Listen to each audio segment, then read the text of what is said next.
sorry. Thank you, everyone, for being with us here today.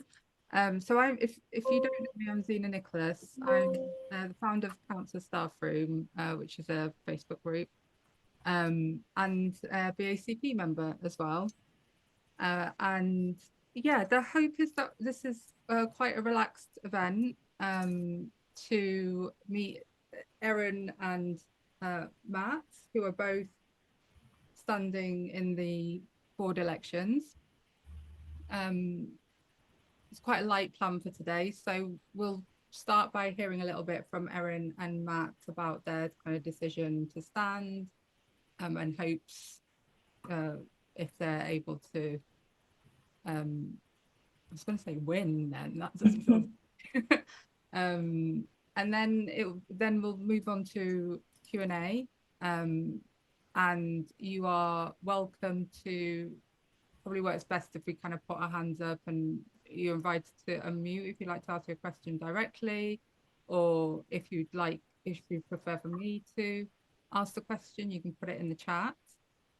We are recording the event today, so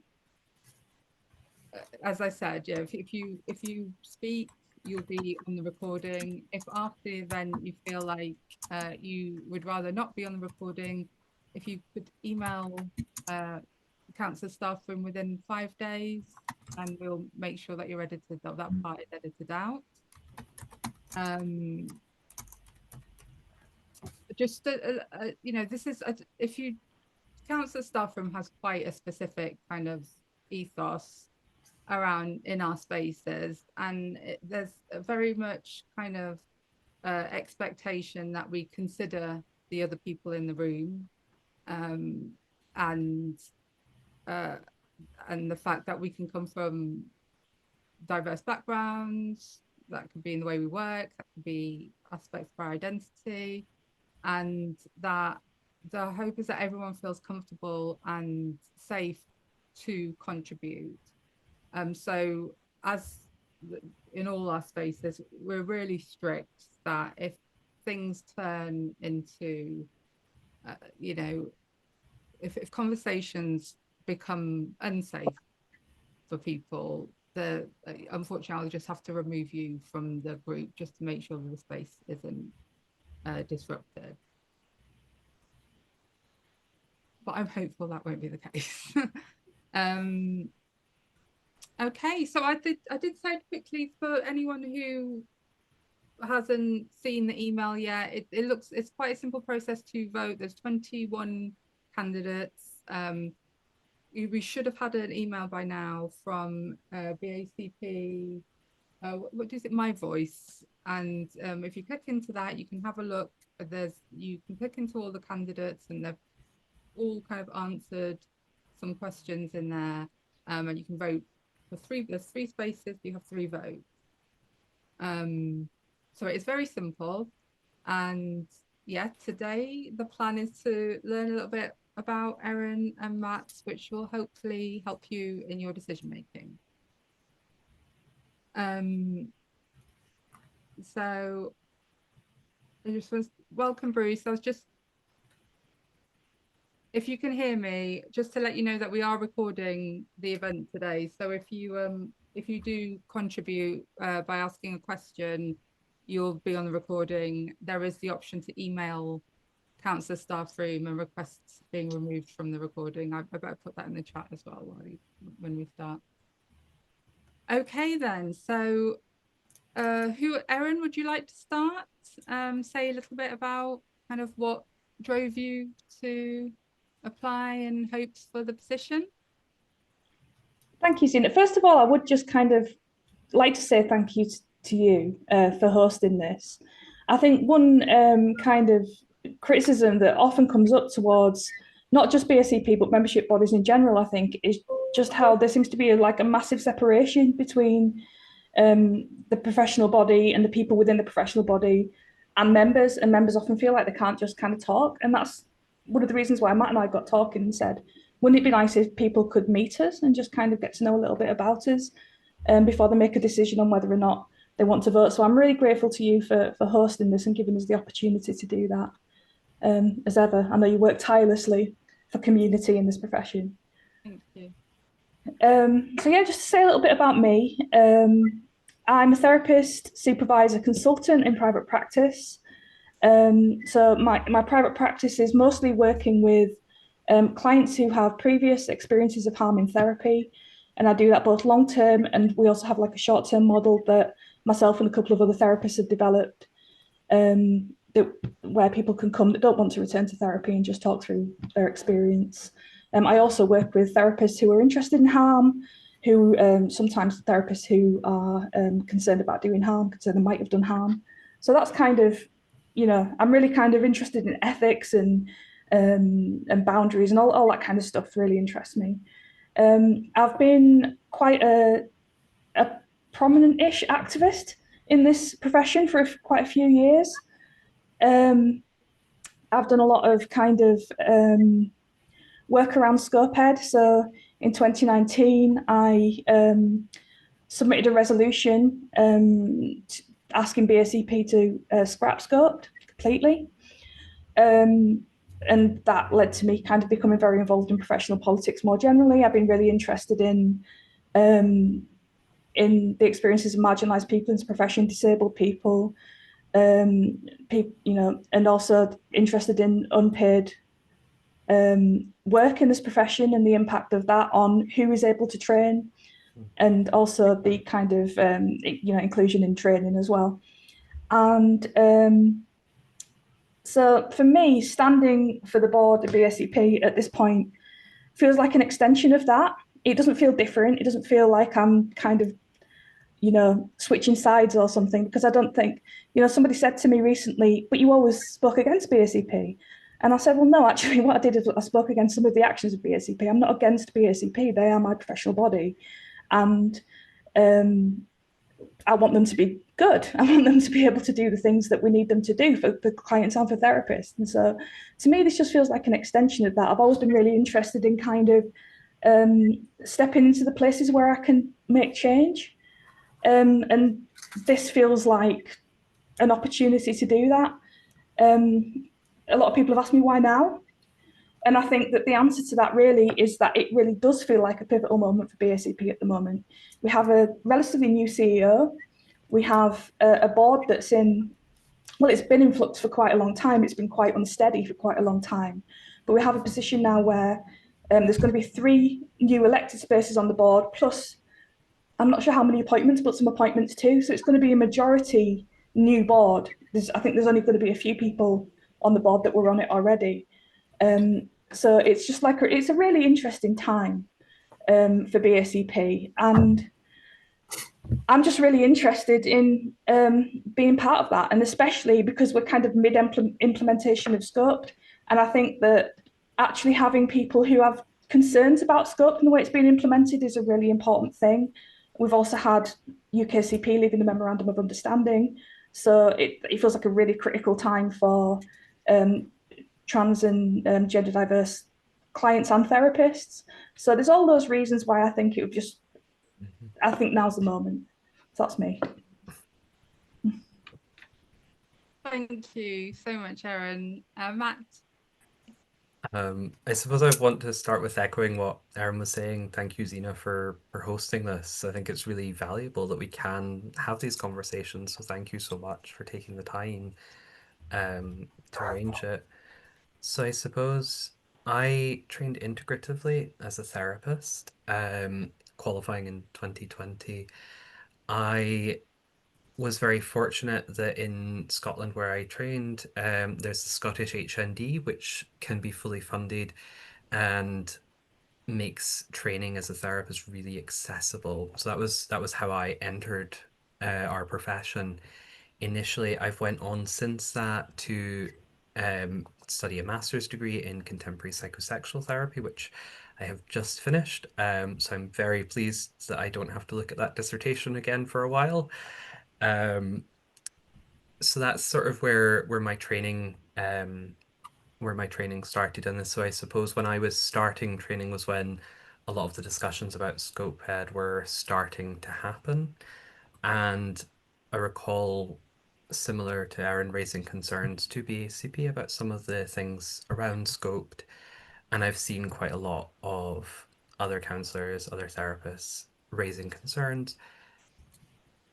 I suppose for me, why it now feels the right time is that I've just finished my master's degree, as I've mentioned, but also my job, I was the counselling lead for Edinburgh College. I ran the counselling service for quite a while, and because of funding cuts, they were unable to continue with the service at all.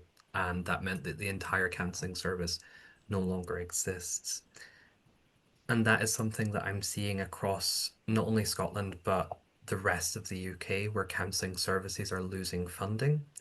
Counsellors are therefore losing their jobs, and there are less and less employment opportunities for a lot of counsellors. And that's deeply concerning for me, not only for our profession, in that that makes it harder for us to earn a living, but also that it means a huge number of people who had access to support no longer have that. And that's a deep concern for me. Some of the reasons why I've wanted to stand are very similar to what Erin has said. I'm very interested in ethical practice, on how we make sure we're practicing ethically. I actually really connect well with the BACP's ethical framework. I think it's one of the most robust, and it's something I use quite a lot in my own practice. But I'm also aware that a lot of members have felt unheard in the past, and that concerns have not necessarily been responded to. And that's something I would want to question. And that's also one of the motivating factors, certainly for me, in these conversations, of trying to make it more accessible for us to have discussions and for us to communicate and for members to be heard. And also, like has also been mentioned, it is a critical time for BACP with the board changing so significantly. There is opportunity for BACP to really step in and support their members. And there's discussions perhaps around things like senior accreditation that need to happen and how that has been handled. There's also the issues around the Memorandum of Understanding.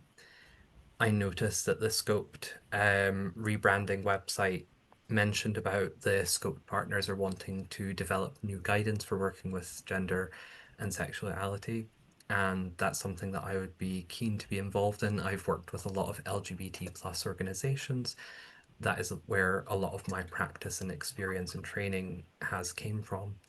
And so that is something I would be very keen to be involved with. I suppose that's a little bit about me initially. Yeah, so I'll pass back to Zena if that's okay. That's great. Thank you both so much.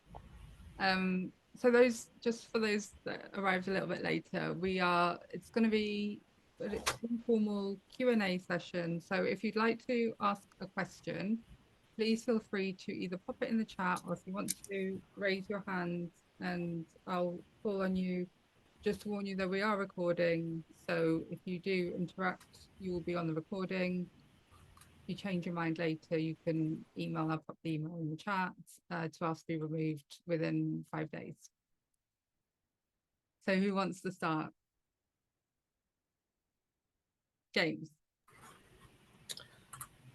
Yeah, thanks very much. I mean, just want to say up front that it takes some kind of guts to be here and to put yourself forward. So yeah, full respect to both of you, even though I may not agree with everything you have to say. I'd like to direct my first question to Erin, if that's okay. And it's got kind of two parts to it. You say you do not oppose scoped implementation. I wonder, have you given into scoped, much like the PC union accepting the inevitable? And you say, quote, "My aim as a trustee would be to advocate for implementing it with care, listening, meaningfully responding to members' concerns and consulting leaders in the field, especially concerning the impact on marginalised groups," end of quote. But with all due respects, are you not laying out the impossible here? A previous deputy board member resigned, citing being unable to influence Scopehead. Previous board members have been ousted from position for allegedly speaking out against Scopehead. And now the horse has bolted. You want to help implement Scopehead and the 5-year plan? Because with all due respects, I trust you've read the job spec.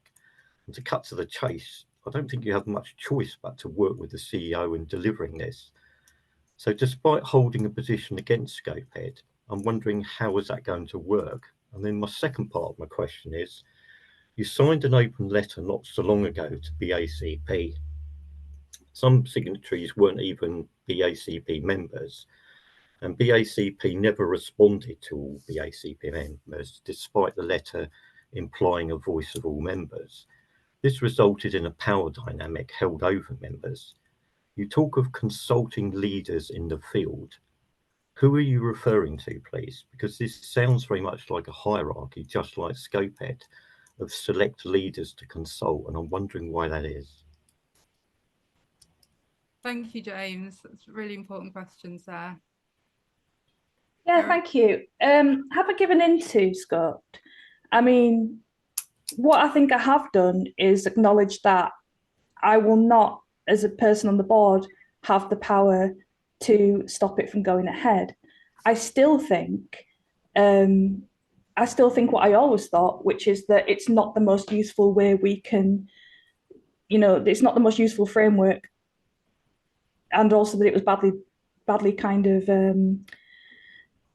that it was badly researched. This is my personal view on it, that it was badly researched and that it doesn't properly reflect the profession, and also that we've had no real coherent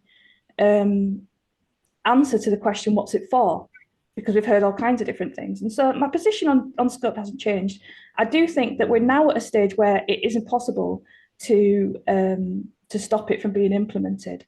If that were an option, I'd still take it, because I still don't think it's the right thing. So it feels as though my options now are kind of fight for something that's not going to happen, try and be involved in the process as it stands today with the power that I have at the moment, which is, probably minimal in terms of whether or not it goes ahead, but still may have some impact in terms of how it looks. Who knows? It's impossible to say until I get there, because it's all shrouded in mystery in terms of what kind of power the board has. We don't really know. And the third option is to leave it to people that may not have that critical eye, who may not be interested in the impact on marginalised people, who may not be interested in addressing the concerns of senior accredited therapists that have had their accreditation taken away from them. And that doesn't seem like a good option either. So, I totally kind of, I guess what I feel about it is that I have to engage with what's real and what's happening, and it's that or not do anything. And I'm not really sort of interested in doing nothing and then just constantly complaining about what's happening. It may be, you mentioned about kind of people being chucked off the board. The person that was chucked off the board was what I signed the open letter about. Partially that and the allegations that had been made on social media about the treatment of staff. So those were the things that the open letter were about. And maybe I will get chucked straight back off the board for saying the things that I've got to say about Scoped. But I feel like my options are try or don't try. And so that's kind of where I stand on it. Could you just repeat part of your question about the open letter? Because I can't quite remember. Yeah, sure. Yeah. I mean, would it be helpful if I cut and pasted it into the super helpful. Yeah, thank you. I'm happy to do that. Let's have a look. Oh, who were right, okay, yeah. Who were the leaders? So what I was thinking about when I wrote that, actually, I was thinking about the thing that Matt referred to in terms of this idea of creating guidance for working with GSRD, which is gender, sexuality, relationship, diversity. because at the moment we've heard nothing about who's going to be consulted around that. And so when I was talking about leaders in the field, really what I was talking about was people with kind of expertise and lived experience in these areas, rather than kind of people that don't have as much information about that, kind of leading those conversations. Yeah, could I just say that I don't think we're a million miles apart in our views on Scopehead. I think we're just perhaps approaching it from a different way. But with all due respects, I wonder if I'm actually doing you a favour if I don't vote for you. And I'll explain briefly why. Because I think deep down, you don't agree with Scopehead. But it's like you've joined, I don't know, the Orange Party from the Pink Party of politics, and yet you don't agree with the actual intrinsic policies that they have to deliver. And part of that job spec is that the strategic aims of BACP have to be delivered, and you can't really vary from that. And whilst some of it might be argued as made up as you go along with the GRSD, as I've got the letters right there, that you've just mentioned and Matt referred to, but isn't that part of the problem, that there's never been a clear objective from the outset, and then you get sucked into this? I'm so and sorry to interrupt, James. I'm really sorry. I think Erin answered that question in terms of believing that to take as much effect as she can from within the board and potentially be removed for it for holding, views that it feels like you both. And if it's possible for me to just respond to a little bit of it, Zena, because what I wanted to say is no, it's okay, but I just think sorry. You go. I was just going to say the key difference here is that the BACP isn't a political party. It doesn't have to hold one particular worldview. It's supposed to represent its membership. And if its membership as a whole are not getting involved in that, of course it's going to be a self-perpetuating cycle of people with a particular political stance, people with a particular viewpoint are going to continue to apply and get on and apply and get on. And then, of course, it will continue. That's where it differs largely to a political party. It's not like we've got different, professional bodies that represent different political beliefs. We haven't. We've got a broad membership. And so I think we need a broad set of people, standing on the board. I think that's the key difference. Okay, thank you. I'm happy to stand down for that question. Thank you very much. Thank you, Erin. Thank you, James. So is that James's question in the chat? Yeah. Does anybody else? It would be helpful if people who had questions did the little yellow hands. There. Okay. Sorry, Carol. Do you want to? Yeah, I can't find the right button. Okay. My hand works. I am one of those counsellors who is about to have her senior accredited taken away. And it really upsets me because I feel I gained it in good faith. If I'd have known I'd needed an MA back in 15 years ago when I got my BA, I would have done it if I'd have known this was coming, Okay, they're going to have different routes. I can't see which route I would follow yet, but I would be really interested to hear what you think about it, because I'm not joining the sort of militant group that are really loud about how bad it is, but I do think we've been treated really badly, and I think we should have been grandfathered or something over. I run two, sometimes three counselling rooms. I've got 9 other counsellors working with me. We're a really busy practice. I run a training organisation. And it's just a little bit embarrassing to have my senior accredited taken away. And I just don't agree that we've been treated very well. And I wonder if you'd have been on the board at the time, what you might have said about that, what your stance will be. Because to be honest, it's made me wonder about when I can retire. As well as other things they're doing, it's made me think, do I want to be in this much longer? And I'm only 57. So either of you, please. Matt. Yeah, I'm happy to start. I hear what you're saying, and I really strongly feel like, why wasn't there a grandfathering process for people Mm. who were already senior accredited? My understanding from other professions is that that has been done in the past. My understanding is that nursing in particular, that has happened, where there was a grandfathering system for people who had already been senior accredited or whatever the equivalent in nursing is. And so it is quite confusing to me why that was never given as an option to BACP senior accredited members, particularly because there was a point where they paused the accreditation process for quite a long period, and that would have been, in my eyes, if they're proceeding with that, that would have been a suitable moment to say the people who had already achieved senior accreditation would be grandfathered in, and anyone after accreditation reopens would be the new process. So from my view, I'm disappointed that that wasn't, and particularly hearing the voices of senior accredited members who have felt this has been taken away. I my understanding is there haven't even been conversations or consultations with senior accredited before this decision happened.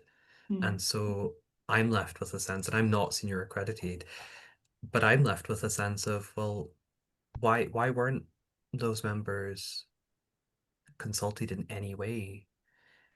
It also stands out to me that UKCP and BPS members don't need to complete any additional paperwork to remain in column C.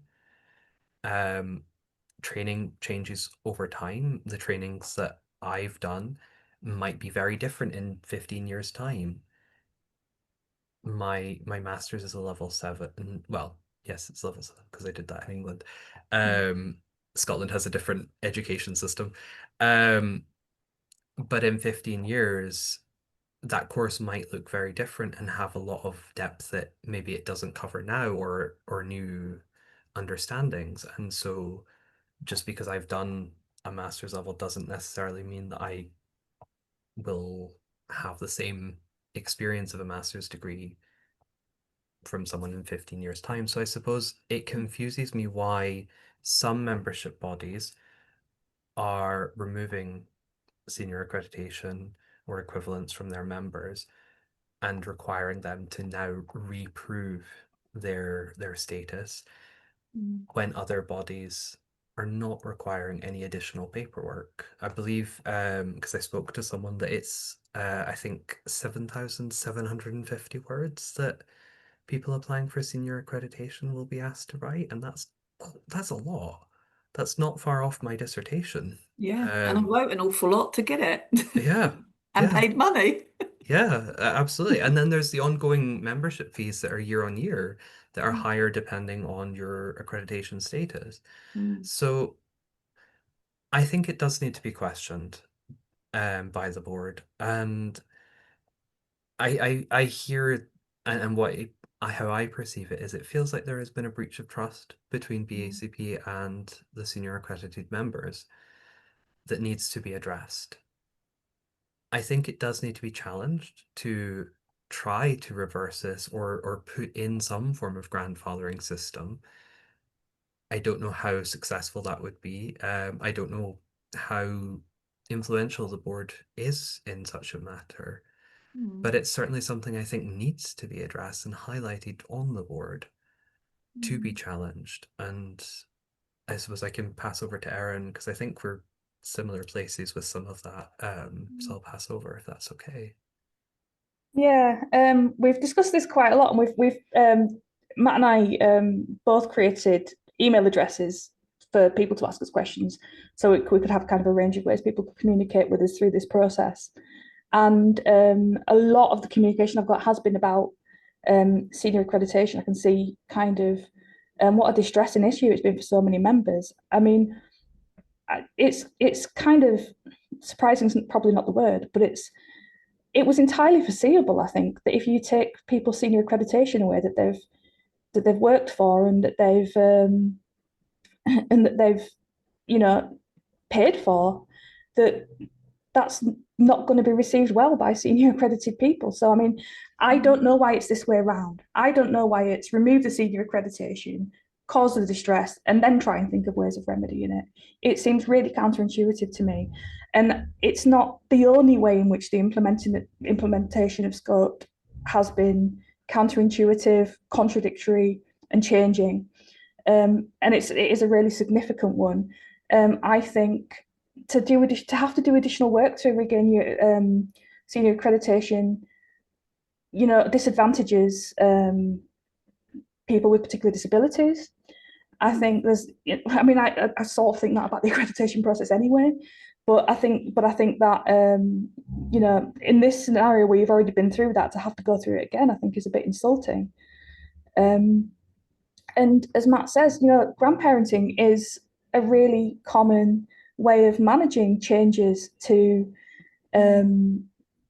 sort of the way things are structured, not only in other professions, but also in this profession.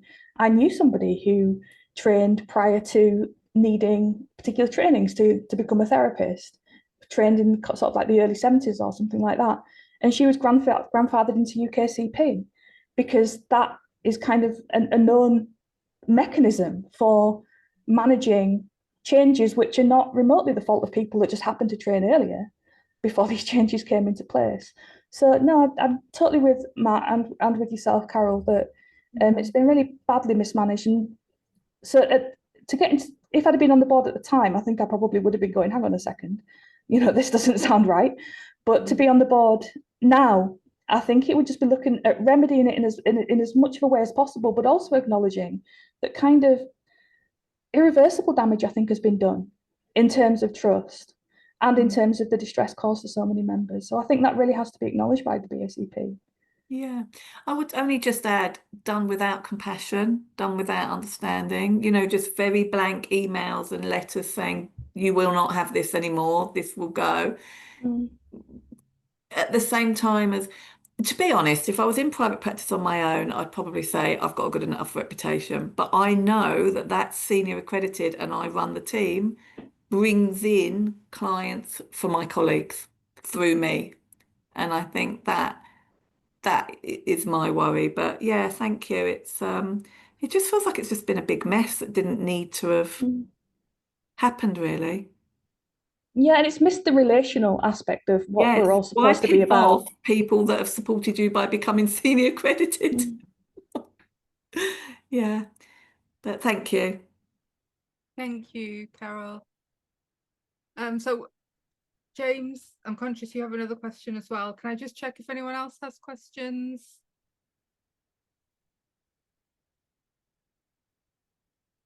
Oh.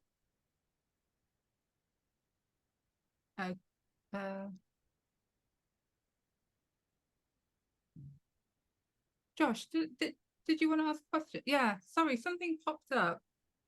Trying to raise my hand. Which is what I asked, but then it confused me. Brilliant. So Josh, James, anyone else? I'm going to try and make sure we fit it in time. Anybody else that has a question? No. I've also written down a few of the sort of themes that have been coming up in my emails as well, so we can always move on to those if we have some more time. Brilliant. So that's okay. We'll start with Josh and then back to you, James. Is that okay?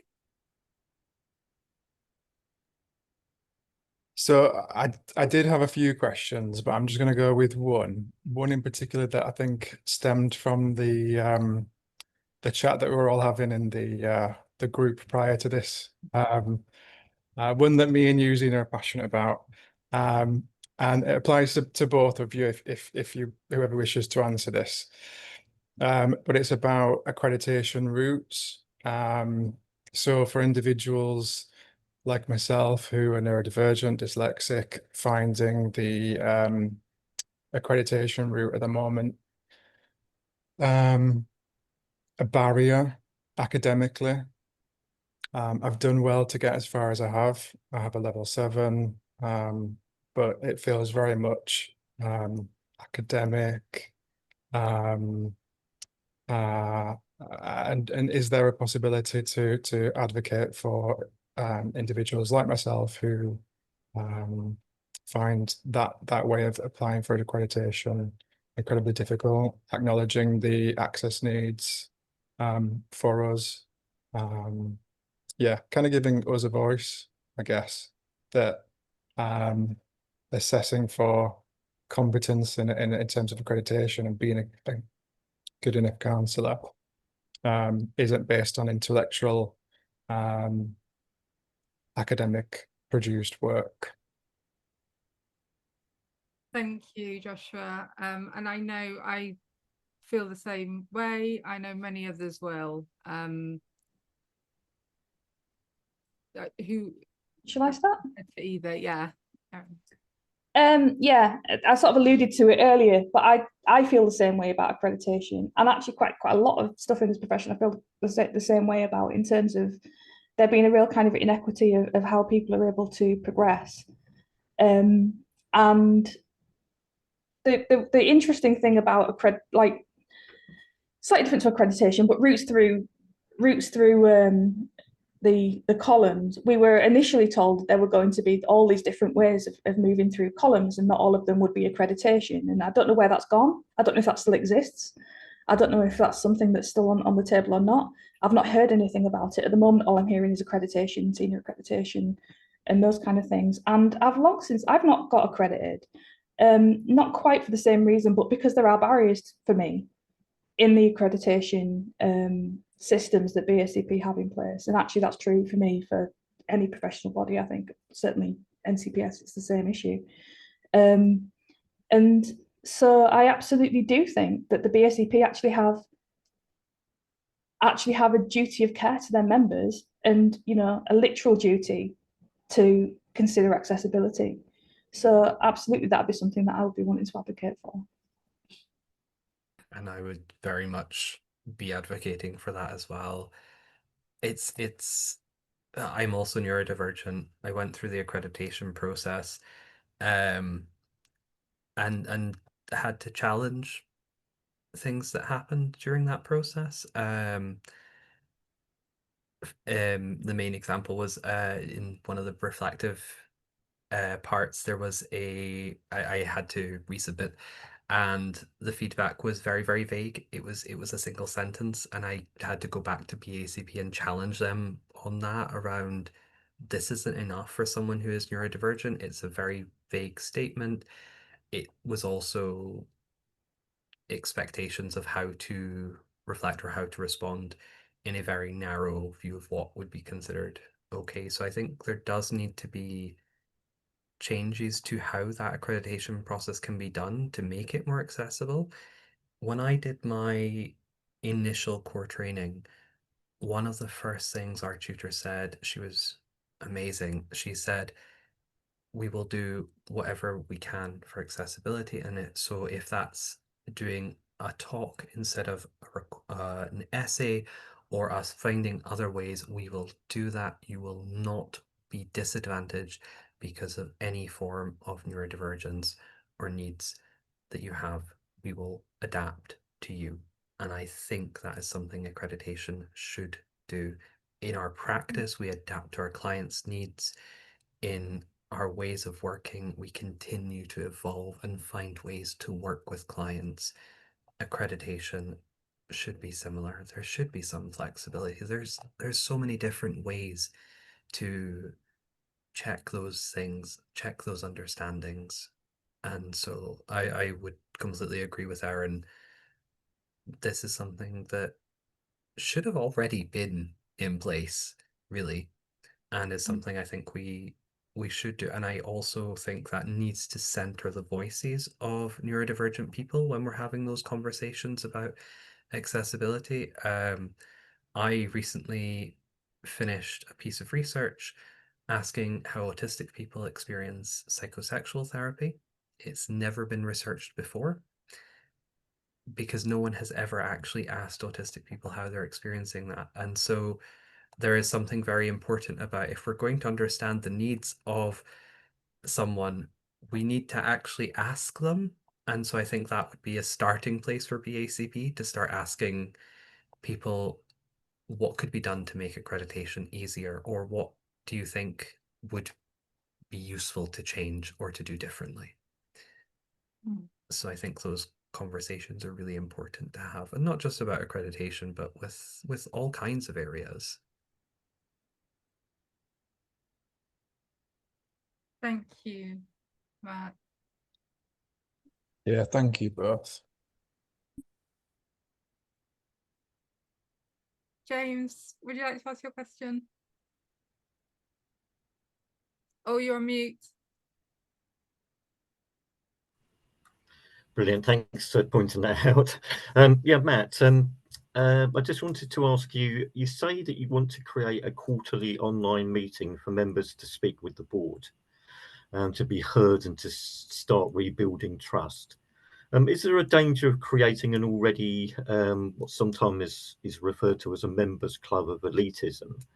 And could you give an example, please, of a question you would ask about Scopehead and what outcome you would like? So I suppose for the first question, I don't think there would be a danger of a members club. I think it would be important that there were different days, times, so that people who, for example, might work during the day, if one's during the day, that's not necessarily suitable. So the next one, perhaps in the evening, to try and allow as much for people to join when they can. I used to sit on the BACP spirituality division, and we had online network meetings that any BACP member could sign up to for free. And I found that really good to be able to engage with people. And similar to this event today, people were able to sign up, choose whether they want to join or not. If not, they'll be able to access the recording. And so I think that's really useful um, for members. I think one thing I've observed with some BACP events is that there hasn't been a way to interact. I know some of the scoped events, the chat box was disabled or not working at the time. And so I think that is something I wouldn't want to happen, because then how are we hearing members if members can't actually comment and ask questions and challenge things? So I think it would need to be handled carefully to ensure that everyone can be heard and so that it is accessible to people. And there might be more conversations about how to do that and how to make that as accessible to as wide a base of the members as possible. A question that I would ask about Scoped. I've asked them a lot of questions that have not been answered, unfortunately. So for example, my core training was a Scottish HND. This was a course written by both the Scottish Qualifications Authority and the BACP themselves. So it's co-written. The documents for the modules are public documents. You can find them on the Scottish Qualifications Authority's website. And almost word for word, most of the learning outcomes are column C competencies. But because it's an HND, it's mapped to, in Scotland, it would be mapped to a level 8. In England, it's a level 5. I challenged this quite repeatedly with Scoped in writing to both BACP and NCPS. And I was told this would be taken forward because I was challenging the evidence base for what competencies are in what columns. And it was never actually addressed. No one came back to me from either BACP or NCPBS about these challenges. And so I think one of the questions that I would be challenging is about the evidence base, because it seems to be when we present evidence that was also written by BACP themselves that contradicts this, it's been left unheard. Similar to Erin, I don't know that we can stop Scoped at the moment. Although I do know that COSCA in Scotland have refused to be part of it entirely. They have maintained from the beginning that qualified is qualified. And I suppose, as much as personally I don't feel Scoped has been handled well at all, I don't know if we can prevent it from happening. And so I suppose, with similar to what Erin was saying around how does it be implemented in the least harmful way? And try to mitigate that potential harm. So I suppose some of the questions I would ask about scoped are about challenging the evidence base, and if there is evidence showing that what is currently presented is not correct or not accurate to what the actual scope of the counselling field is, so then is BACP and the other scope partners prepared to make changes to it upon the reflection of evidence? Because that's something I would expect in our practice. If new evidence comes out about ethical practice, I would adjust my practice accordingly. I would expect the same for the scope partners. If evidence challenges their position, that should be heard. And my experience so far is it hasn't always happened. And that's something I would want to be changing. As Can I much just as come back? Yeah. Yeah, is it okay if I just come back Yeah, very of briefly? course. I mean, firstly, I would love to have a one-to-one with you, Matt, to find out Mm. more about what you've just spoken about. Yeah. I thought you were very tactful there. You said handle carefully. I would probably replace that with systemic issues. And I think that's the problem here, is that they are deep-rooted. And I think you've made some excellent points here. I'm really pleased to ask that question. Thank you. Yeah. Thank you for asking it, and I'm more than happy to have further conversations with yourself, with other people here. I think this is one of the things that I'm really strongly caring about with standing, is that there needs to be more transparency and communication, and that's why we're doing this event. That's why we have these email addresses to actually implement what we're saying. If we're saying let's communicate and let's be transparent, let's start from the beginning. So thank you again for asking. Thank you, No, Matt. thank you.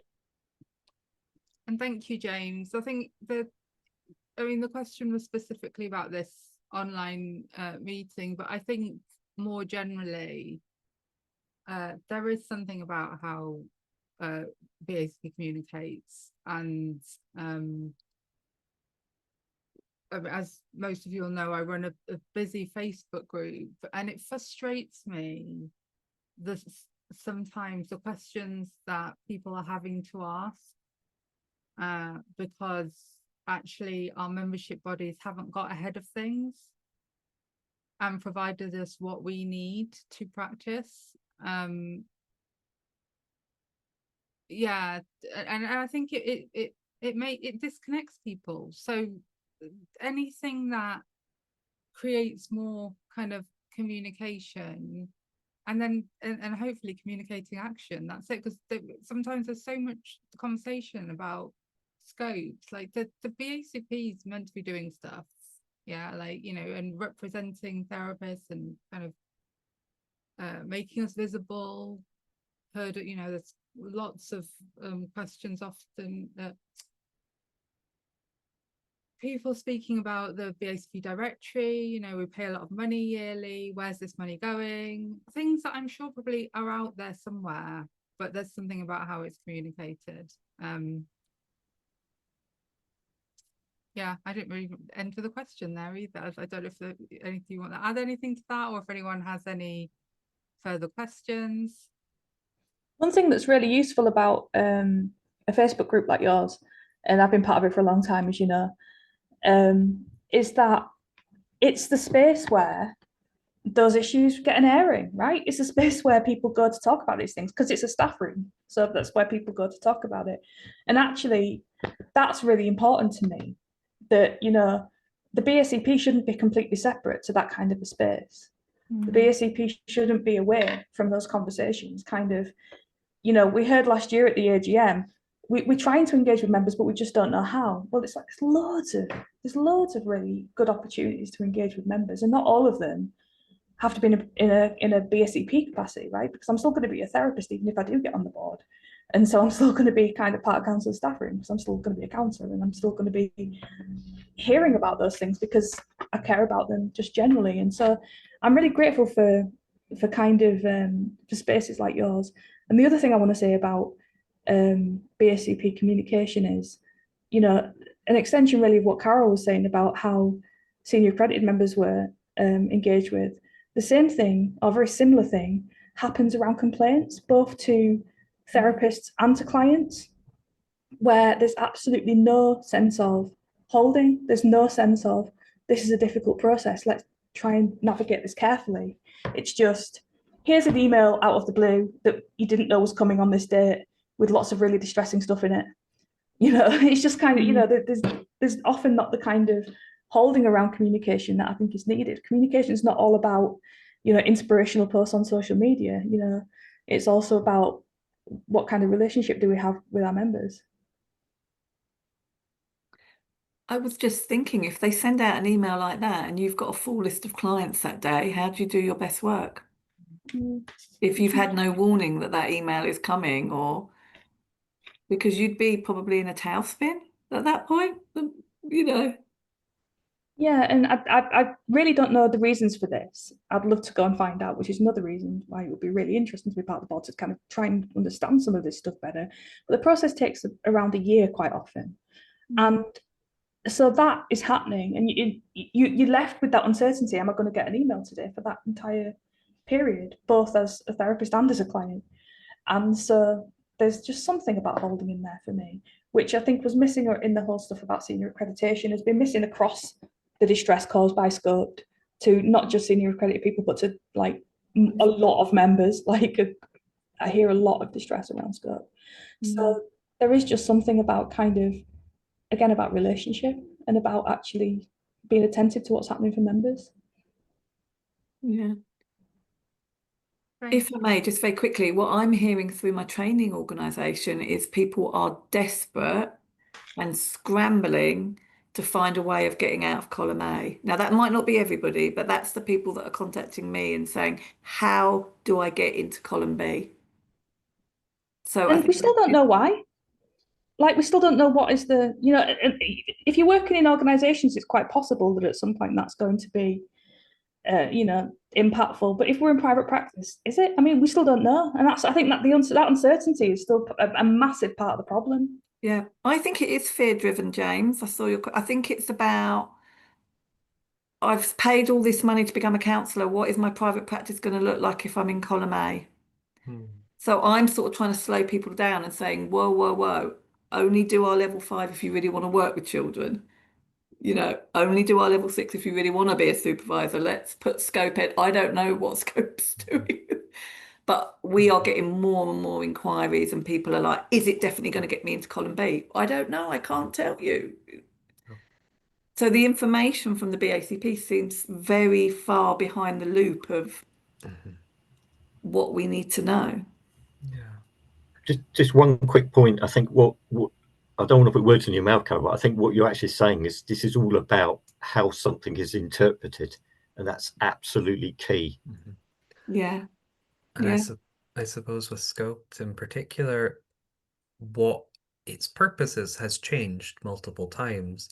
We were initially told it was to understand what the current map of counselling training was, and then it was to give clients a better understanding of what trainings therapists have, and now it is a mechanism for deciding what column a therapist themselves is in. It appears to have evolved and changed depending on who you ask from the people who have created it as well. And so I think I hear a lack of clarity in Scoped in general, and that seems to have stemmed from the very creation of it. Its purpose doesn't seem to have been clearly defined from the beginning, and that's been one of the many, many problems with Scoped. And I suppose the part about Facebook groups and communication for members, I believe BACP did used to have one. And in I think it was 2020, they paused the group on Facebook because of some issues that were happening within conversations there, and they said they would return to it and address this, and that never happened. I know BACP has developed communities of practice, is I believe what it's called, and it's a section of the BACP members website where you can communicate with other members, but a lot of members aren't engaging with it because it's a separate platform. You have to log in and then you have to find that bit. So that's also affecting the ability to have conversations for members. And very few people have even heard of it, I think. Yeah, I was on the spirituality division at the time, and even I wasn't engaging with it a huge amount. So I think there's potentially opportunities to better engage with members. I'm aware James put a quick question in the chat, so I can just respond to that if that's okay, Zena. It's Yes. a quick one. The book is titled Gender, Sex, and Relationship Diversity Therapy, Theory and Practice. It's a pink therapy book that Routledge has. I believe it'll be coming out in spring. The final manuscript has went to Routledge for them to start their editing process. My chapter is on working with queer spirituality, so it's around how do we ethically work with clients around faith and GSRD identities? How do we handle the complexities of that? Yes.